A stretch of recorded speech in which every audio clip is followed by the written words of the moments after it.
So once you reach the age of 65, which that ain't that far. I mean, if you know 65-year-olds all day long, that's not a very old person. Yeah. Your mortality from a fall that results in a broken hip or femur is 15 to 30%. Just think, it is such a staggering number. You're over 65, you fall, and that fall results in the break of a femur or hip. There's a 15 to 30% chance you'll be dead within a year. What kills me? It could be something very acute, like you bang, the fall that's significant enough to do that also bangs your head. It could be that you get a fat embolism, you get a blood clot. It could be that during the recovery process of this, you just never really get better, you never thrive again. I think a more disturbing statistic is that of all the people who survive, 50% will never again regain the level of function they had before the injury. Wow. So they will require a cane for the rest of their life or something like that. Now, there are lots of things that account for that. Andy Galpin, who you mentioned a moment ago, talks a lot about this, but a lot of it comes down to foot explosiveness, power. So the reason you're not really afraid of falling, like when was the last time you were walking and your foot caught something and you slipped? Like yesterday? Yeah, quite often. Yeah, exactly. Yeah. Why don't you fall when that happens? Because I can quickly readjust. Right. That's power. Okay.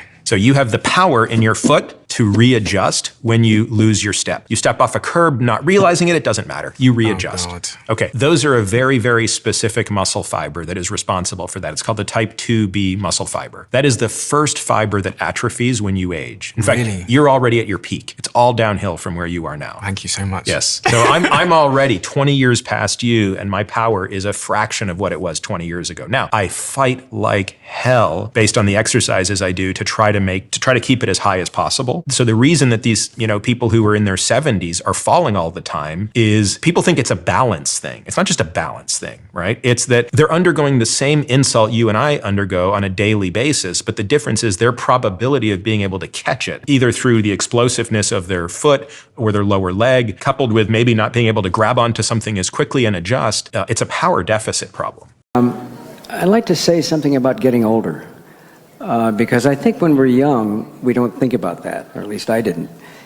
And you just love the chances you're taking without thinking about it. And then what you have to adjust to, which has been on a personal level very difficult for me, because when I was young I was very athletic and I could move the way I wanted to move, when I wanted to move, and never thought about it, is that you suddenly realize you have to start being careful.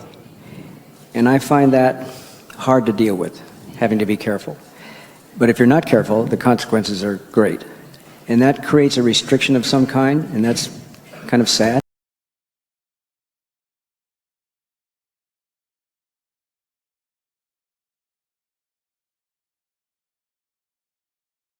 That's where it all begins. Your body's made up of 40% muscle tissue.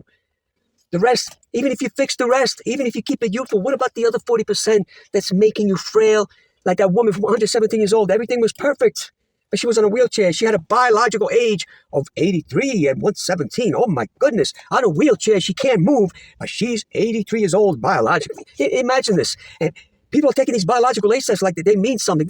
If you cannot move like a young man, rate of force development, RFD, or rate of torque development, RTD, that's what determines if you move youthful or not. Not because you run and you think you're running fast at 60. No.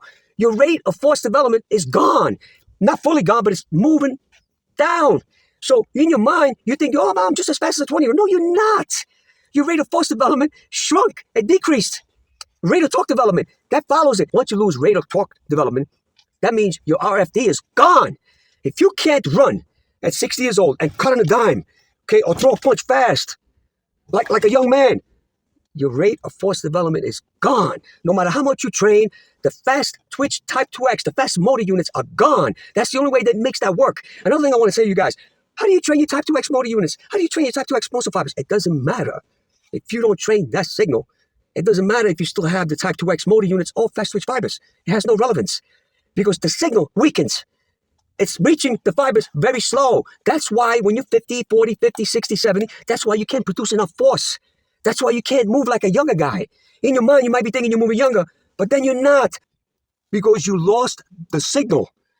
There is nothing right now that is fixing that signal except you need to train it from the beginning and you need to slow its loss. That's the only way you're going to get older and move faster.